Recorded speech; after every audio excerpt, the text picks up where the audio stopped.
I'm not worried about the Jacksonville loss. The Jacksonville loss hasn't carried on to the season whatsoever. If you've seen our training camp or you've seen the way we played in the first two games, it hasn't had an impact on our team whatsoever. Our team is connected. Our team has played its heart out in two games, and we've lost two tough games. But it has nothing to do with the Jacksonville game.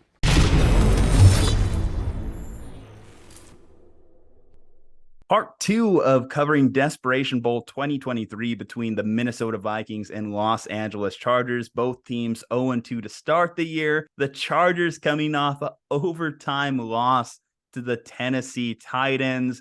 And you know where this is going, man. I got to talk about Brandon Staley. Brandon Staley, I wanted him fired last year. And I'm not a Chargers fan, obviously. But I wanted him fired last year because I don't think that he is an NFL level head coach. He looks like something that Dean Spanos pulled out of the bargain bin at Walmart and said, okay, I'm going to put this in the DVD player. This is my head coach. And yes, they were a playoff team last year, but let's not forget how their playoff run ended last year. They were up 27 points. Trevor Lawrence, 4 interceptions in the first half, and they lost that game.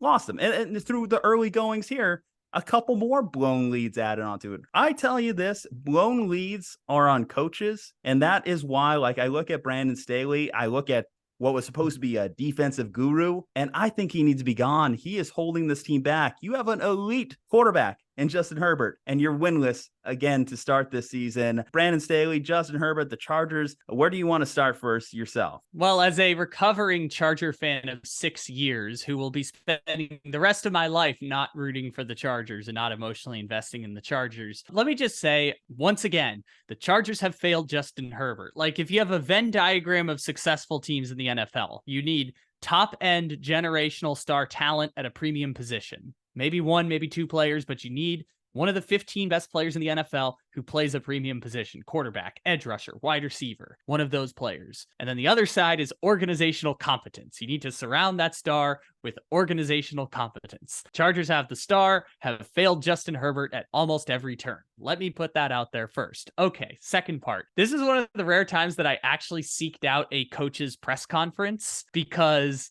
Brandon Staley was salty as hell.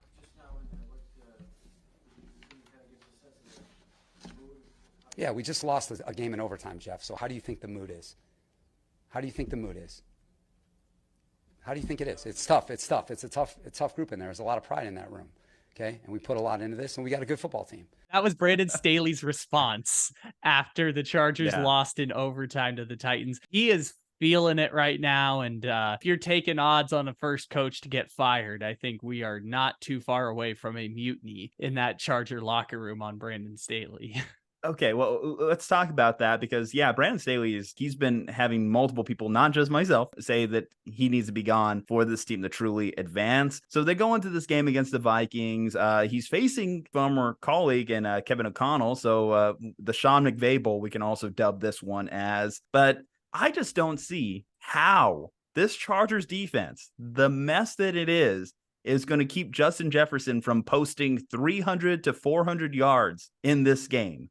Because J.C. Jackson is ass. Ever since he left the Patriots locker room, he's just ass. Let's call it what it is. Even like Asante Samuel Jr., he's taken a huge step back. This Chargers defense, again, I mentioned it goes back to Brandon Staley. He was a defensive-minded head coach, and they're bad. They're using a cornerback rotation now. Even players like Joey Bosa, who put up their highest like PFF grade, like he's neutralized because there's only so much he can do to impact the game. Kenneth Murray, he came around in this last game. He had 10 tackles and a sack, but Kenneth Murray has been a bust for the majority of his NFL career. I think it's a little too late as far as for him to really make an impact on turning this team around. And they can't get any pressure. The middle of their defensive line is just a weak spot. So as bad as we think the Vikings offensive line is, the fact that they can't get any pressure, Kirk Cousins may be able to sit comfortably in this game. And again, there's nothing on the back end that's going to stop Justin Jefferson or Jordan Addison, who we talked about is coming around, from putting on a clinic. Looking at that game in particular, like what kind of pressure is just going into this game against another team that's 0-2? You know how tough it is when you're 0-2 and they're 0-2 and both teams are kind of like doing the Spider-Man meme of each other? Because like you've seen the upset Justin Jefferson on the sidelines memes, right? Like every game they lose, it's like Justin Jefferson has to be going on for Justin Herbert, but Justin Herbert's way less like showing his emotions on the field. Like Justin Herbert internalizes this a lot more than he projects it outward. So I could get behind Justin Herbert is like also feeling the pain of these losses and the organization letting him down. But I mean, going into this game, I think the Vikings are favored going into the game. So at that point, what does it say about the Chargers? Like you said, defensively. Okay, so the Staley part of it, I don't give him as much crap for the defensive side of the ball. We talked about this last year after the playoff game where like the cook can only do but so much when there's shortcomings on the defensive side of the ball. Like they've been terrible at stopping the run for 3 years. In Staley's first season, they were the worst rushing defense in NFL history. They were the worst rushing defense. Last year, they were 31st in the league in rushing defense. Only the Giants were worse than them. And this year, I mean, it's too small sample size to know for sure, but we saw what happened in that game against the Titans. Derrick Henry carved him up like a turkey. So like there's just fundamental flaws. They can't stop the run. Their solution to that was, what if we pay a lot of money for Khalil Mack, a guy who, one, I forgot was still on the Chargers, and two, the Bears wouldn't have let him go if he had anything worth a damn left in the tank. Look, the Chargers have mismanaged this thing from top to bottom. Dean Spanos is cheap, so he's not willing to like convert contracts to signing bonus in order to like clear salary cap space. So they're operating right now with like negative 9 million on the salary cap, which I don't understand how that's even possible. But you can get out of this by converting base salary to signing bonus. Dean Spanos just doesn't want to fork up the money as signing bonus because he's cheap as hell. So the Chargers are stuck in cap purgatory. The roster's not good enough to win more than 10 games. And now that they're 0-2 and blown leads in games they should have won, the Chargers are in a tough predicament where there's only but so many of these losses you can take before it starts to affect your playoff probabilities. And in the AFC, those playoff probabilities are going to be tough on the Chargers because I can name 5 teams off the top of my head I know are more talented than the Chargers. And if the Chargers are going to start falling behind some of those teams, and someone has to win the AFC South, so there's really only 6 playoff spots up for grabs in the AFC, then the Chargers find themselves in a tough math equation in terms of finally getting over the hump and winning a playoff game with Justin Herbert. Do you think a mid-season coaching firing is possible? I know it's not typically what Dean Spanos and that organization have done in the past, but this could get pretty ugly pretty fast because their upcoming slate of the games, again, I mentioned they play the Vikings. The Packers have looked better through the season's early going than we thought they were going to be. The Cowboys have looked really good. We know how good the Chiefs are whenever they play up to their abilities. Their first winnable game, or truly winnable game that should be a cakewalk, the Chicago Bears in week 8. So what they start like 1-6 or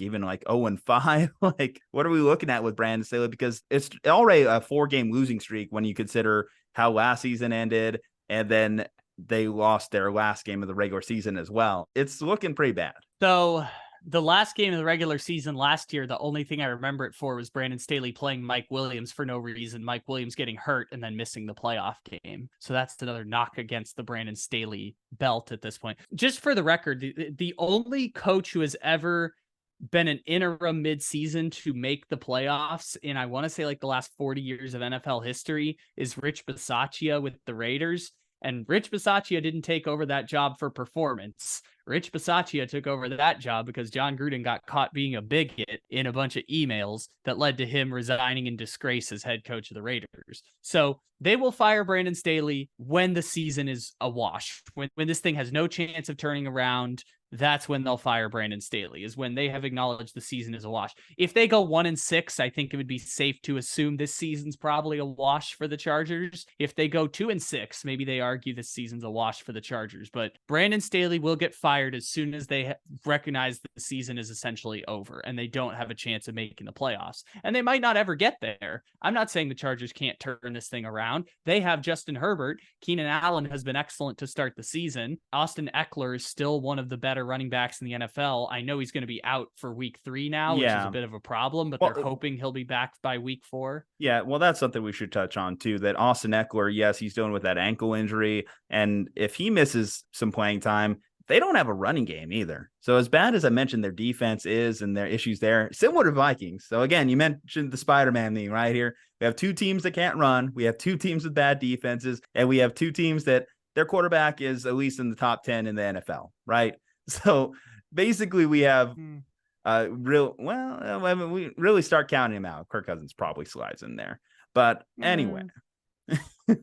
Well, hey, we still need to figure out what Justin Herbert, what is he too? I mean, abilities wise, sure. Yes, we know how good he is abilities wise, but the clutch gene is starting to fall into question. Whether that's all on Brandon Staley, time will tell. But really, it's just we're going to figure that out when Brandon Staley's gone, which who knows if that's week 8, if that's the end of the season. Will Justin Herbert ever have a head coach that we deem worthy of coaching his talents? Will Dean Spanos ever shout out the Bucks to get that coach? I mean, you had the perfect opportunity this offseason to go get Sean Payton. He was out there just on the market, could have been had by anyone. And the Chargers said, nah, we'll stick with Brandon Staley. We'll run it back another year, despite that embarrassing playoff loss that they suffered to the Jacksonville Jaguars, which I think you are still thinking about Brandon Staley. Clearly, it is still living rent-free because you wouldn't have got that upset in that press conference if it wasn't the case. How do you think the mood is? How do you think the mood is? I do really want to take on the Justin Herbert conversation now because I am infinitely fascinated by Justin Herbert's career as a former Charger fan who saw Phillip Rivers and is now seeing Justin Herbert fall into the same type of predicament as Phillip Rivers, because both of these things that I'm about to mention are not mutually exclusive. Both can coexist at the same time. One, Justin Herbert is the reason the Chargers are good. Okay, Justin Herbert is, by all statistical metrics, one of the 6 to 7 best quarterbacks in the NFL. He's not quite Patrick Mahomes, but at times he's also better than Joe Burrow. Like, we have the statistical evidence to back up that Justin Herbert is a quarterback that can elevate a team around him. That can be true, and Justin Herbert deserves some of the blame for the playoff loss against the Jacksonville Jaguars. He did not play well in the second half of that game. The offense got stale. He missed some easy throws. Both of these things can be true at the same time. It is not a grand indictment on Justin Herbert's career. It is not a grand indictment of him as a choker. It was a bad game. Everything went wrong for the Chargers for them to lose that game, just as everything went right for them on the defensive side of the ball to get them in a position to take that lead in the first place, right? So Justin Herbert is this really good quarterback and deserves some of the blame for the playoff loss. Now you bring into focus the rest of the organization around Justin Herbert. Poor allocation of resources. You mentioned J.C. Jackson being ass. I think that's an appropriate description. They're spending a lot of money on J.C. Jackson and don't want to take the L to buy him out at this stage of the game. Spending a lot of money on Joey Bosa. That one seems to be working out well. Spending a lot of money on Khalil Mack. Spending a lot of money on Keenan Allen. About to spend a lot of money on Mike Williams, because Keenan Allen and Mike Williams are now both 2 of the 15 highest paid receivers in the NFL. They're not getting great value at the position. And when I saw that they drafted Quentin Johnson, it made me think that they were going to move on from one of those 2 receivers, most likely Mike Williams. So the Chargers aren't getting great value at some of these key positions. Now, granted, they also are getting back Rashawn Slater. They're getting back Rashawn Slater, who missed all of last season. He was all pro as a rookie. I think that'll be a great support system for Justin Herbert.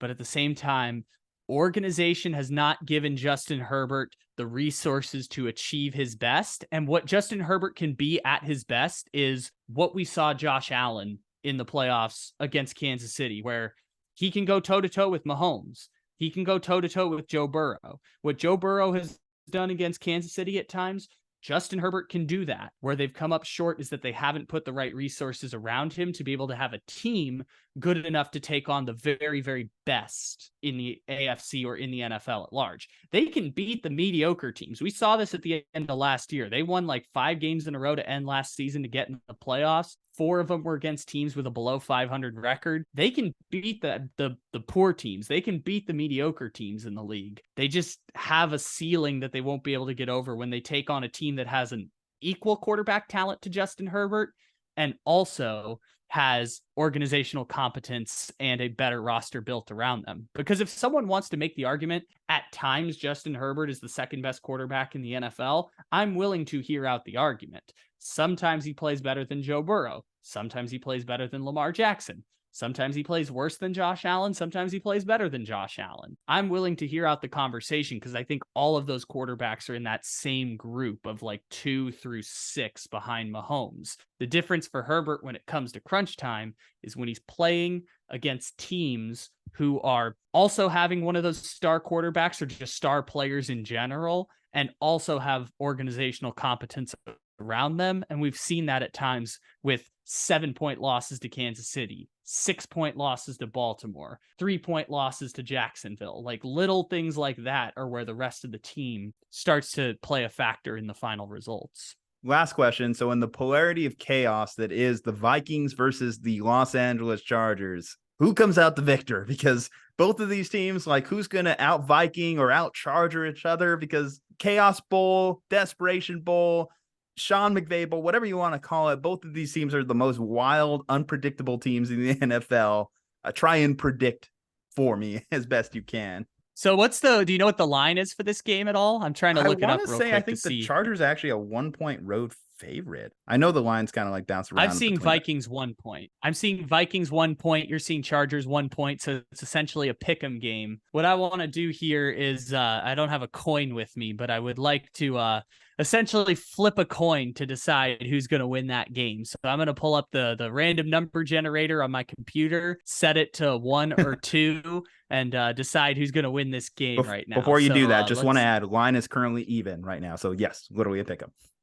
Yeah, literally a pick'em game. This is a coin toss game. Let's put it up, throw it down, and 2 Vikings. Vikings are going to win the game. According to this exact science of a coin flip, the Vikings are going to win against the Chargers, and the Chargers will be 0-3, one step closer to firing their head coach.